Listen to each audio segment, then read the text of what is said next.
Hello everyone, Warden of Whitespire here. We're back today to talk about the latest jail. I know this one's a little bit late, but hopefully you still get some use out of it if you're watching. Looks like assassins are getting hit pretty hard today, honestly. Losing Templar Assassin and Queen of Pain. Queen of Pain is hard because she's like the mid-game demon that takes some demon bonus. Really nice. She's just an all-around good assassin, especially for the early mid-game. Templar Assassin is one of the reasons you get into Assassins in the first place. It's not as bad as losing Slark or PA, but it breaks your elusive bonus potential. So, I don't know. Losing Templar, even though she isn't an amazing unit on her own, she does a lot of good work that's helpful for the team. She's pretty tanky. She's usually one of the last ones to die. She has good damage output. I don't know. Between these two, it feels like your scaling is really screwed today, so I wouldn't go Assassins, personally. Bristleback, he is kind of in a similar position to Templar Assassin, except he's even more important. Losing Bristleback means that, like, the entire point of Savages, the only way to get from the mid-game into even the early late game with Savages, you really need Bristleback, like, pretty badly, actually. Brawny is sort of a similar position. He's the fourth entry into your Brawny, so 4 Brawny is dead today. Which basically means Brawny is dead today. Because nobody uses Disruptor for his Brawny tag. They just don't. It doesn't work. It takes too long. Yeah. So, Brawny's pretty dead today. Savages are not dead, but you need to get out of them faster. Because you know that you don't have Bristleback backing you up later on in the fight. Or later on in the rounds, if that makes sense. You'll still have nice things like Lone Druid, but even after the buff, I don't know, I haven't seen a huge amount of Savages, personally, but who knows? Maybe I've just been getting unlucky. Shadow Fiend. Losing him is not a huge deal, but it is a stumbling block for 6 Warlocks.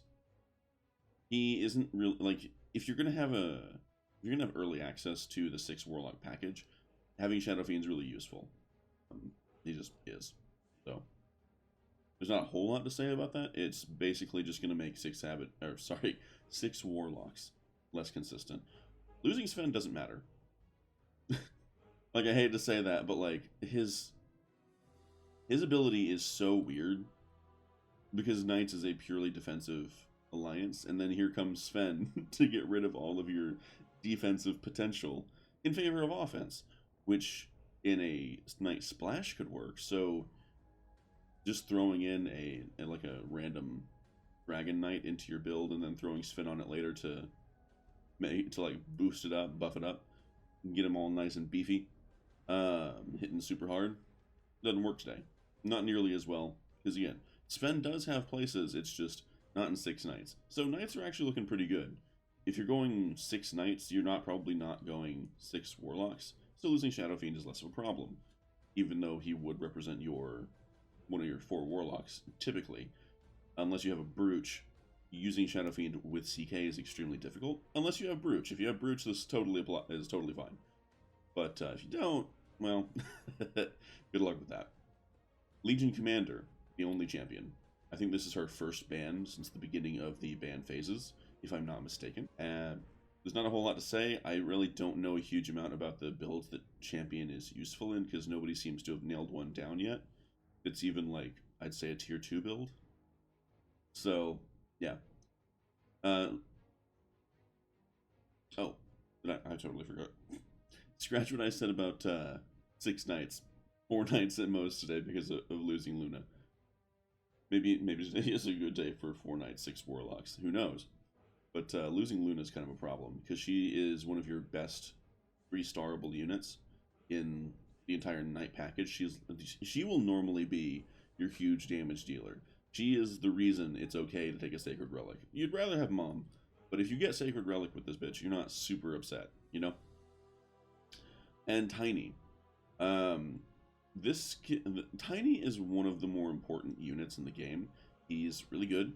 He has an excellent 1-drop. He is useful all the way into the, I'd say, late mid-game is when you want to start thinking about getting out of Tiny, unless he's 3-starred. If he is 3-starred, awesome. I don't think his 3-star is that amazing, but at least it means that the stats are there to justify it, you know? And even then, you still might want to get out of him. But not having him really screws up warrior early game.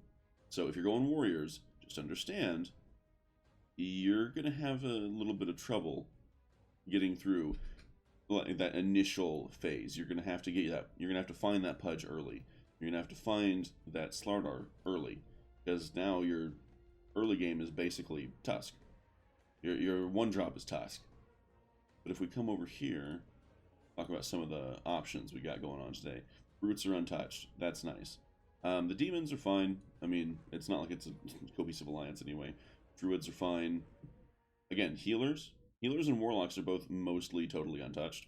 So, yeah, just throwing it out there. Even without Shadow Fiend, if we look in here, got 1, 2, 3. Missing the 4th warlock, but finding one of these, since there's 2 of them, not too bad. The 4 warlocks, totally reasonable today.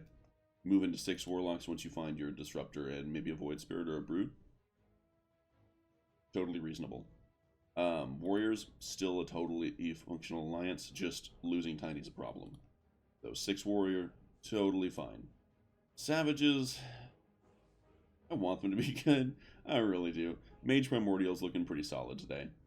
More focus on the mage than Primordial, I think, because of losing Tiny. Spirits, as always, doing pretty well. Insects. Insects are an interesting one because the only place they ever seem to fit in, really, are with assassins. They're doing pretty good today. I don't know how interested we are in insects. Well, then again, there is Weaver, right? So Weaver can replace that other elusive that we lost with Templar Assassin. It's not ideal, and it forces you to use Anti-Mage instead of being able to replace Anti-Mage for Weaver. And I know I haven't talked about my feelings on Anti-Mage yet because I haven't done any of the hero reviews. Anti-Mage, unless he gets 3-starred, and hopefully gets like a spare mom, is not great. A 2-star Anti-Mage, if you're going even into like the mid-game with just a 2-star Anti-Mage and the elusive bonus in a dream, not great. He's not that good. He's just not. But for recommendations, I'd say Brutes, Hunters, Deadeye, Druid, Assassin Insect would probably still be okay. Even if we have lost 2 of them. Maybe like an Assassin Splash, just focus on the elusive guys, move into the insects, and have like a better front game forward alliance. Maybe Warriors, maybe Knights. Probably Knights in this particular instance, I think. So, yeah, don't forget that Scrappy Inventor is pretty much totally untouched today. I don't think they got a single Scrappy. So if you like Scrappy shenanigans, maybe even Scrappy Assassin shenanigans. Huh? Yeah. Just saying. Totally open. Give it a shot, guys.